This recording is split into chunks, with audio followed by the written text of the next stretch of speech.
तो चलिए आज हिंदी साहित्य की एक ऐसी कहानी की दुनिया में चलते हैं जो 100 साल बाद भी उतनी ही दमदार लगती है जितनी पहले थी। चंद्रधर शर्मा गुलेरी की उसने कहा था।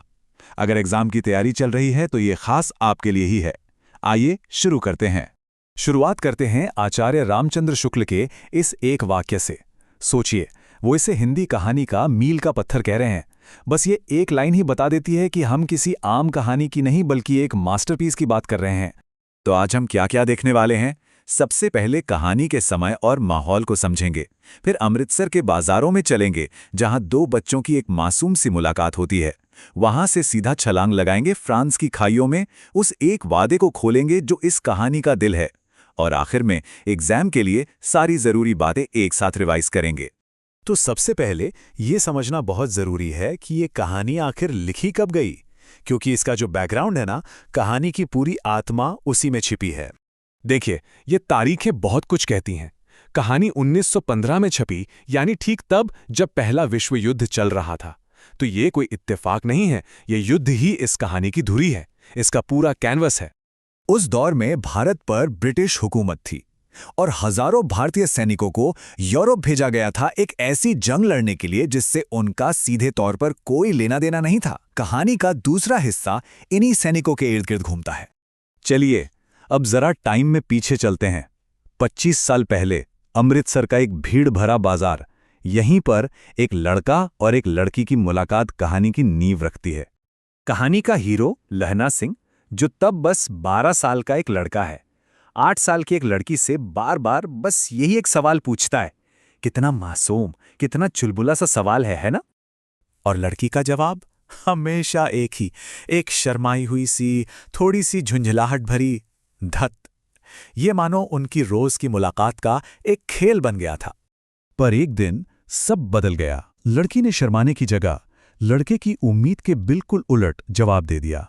हाँ हो गई, और इस एक जवाब के साथ उन दोनों के बचपन का वो सिलसिला हमेशा के लिए थम गया। और अब एक लंबा जंप, सीधा 25 साल आगे।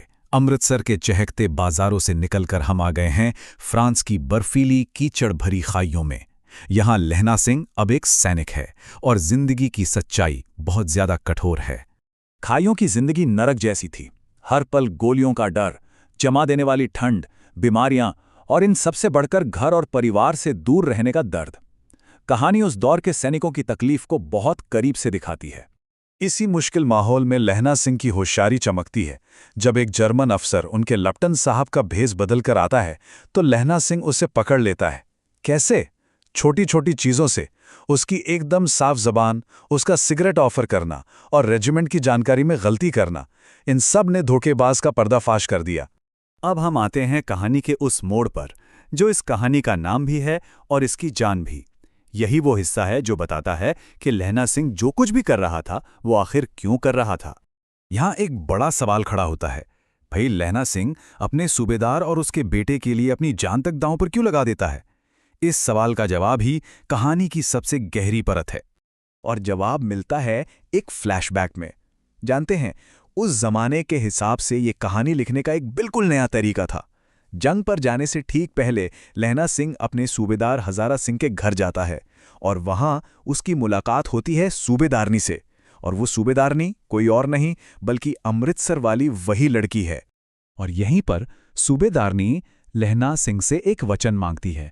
वो कहती है कि जैसे बचपन में तुमने मुझे तांगे के नीचे आने से बचाया था, वैसे ही मेरे पति और मेरे बेटे को भी बचाना। बस यही वो वादा है, यही वो उसने कहा था है, जिसे निभाने के लिए लहना सिंह हर हद से गुजर जाता है। तो अब देखते हैं कि कहानी के क्लाइमैक्स में लहना सिंह ने उस वादे को निभाया कैसे। ये कहानी का सबसे इमोशनल और सबसे वीर हिस्सा है। लड़ाई में लहना सिंह को एक जानलेवा गोली लग जाती है, लेकिन उसे अपनी कोई परवाह नहीं। वो जिद करके घायल सूबेदार और उसके बेटे बोधा को गाड़ी में भेज देता है। सबसे कहता है कि मेरी चोट तो मामूली है, ताकि वो दोनों बच सके। और जब वो अपनी आखिरी सांसें ले रहा होता है तो उसका दिमाग, उसका दिल अब उस युद्ध के मैदान में नहीं रहता। वो वापस पहुंच जाता है 25 साल पहले, अमृतसर की उन्हीं गलियों में और अपने गांव के आम के पेड़ के नीचे। चलिए अब फटाफट से वो पॉइंट्स देख लेते हैं जो एग्जाम के लिहाज से बहुत जरूरी हैं। एक तरह से ये हमारा क्विक रिवीजन है। ये कुछ शब्द हैं, इन्हें ध्यान में रखिएगा। कुड़माई मतलब सगाई, सूबेदारनी यानी सूबेदार की पत्नी, लेफ्टिनेंट साहब असल में लेफ्टिनेंट का बिगड़ा हुआ रूप है, जमादार एक मिलिट्री रैंक है, और गनीम का मतलब होता है दुश्मन। अगर पूरी कहानी को 5 पॉइंट्स में समेटना हो तो वो ये हैं। पहला, अमृतसर की वो मासूम मुलाकात। दूसरा, 25 साल बाद युद्ध के मैदान में मुश्किल हालात। तीसरा, एक जासूस की पहचान और हमले को नाकाम करना। चौथा, वो गुप्त वादा जो सूबेदारनी ने लिया था। और पांचवा, उस वादे को निभाने के लिए दिया गया महान बलिदान। तो अंत में एक सवाल आप सबके लिए। लहना सिंह का ये जो बलिदान था उसे क्या कहा जाए? क्या वो सिर्फ एक सैनिक का फर्ज था, या फिर उस बचपन के अनकहे प्यार का एक कर्ज था, या फिर शायद इन दोनों का एक ऐसा संगम जो उसे हमेशा के लिए अमर बना गया? इस पर जरूर सोचिएगा।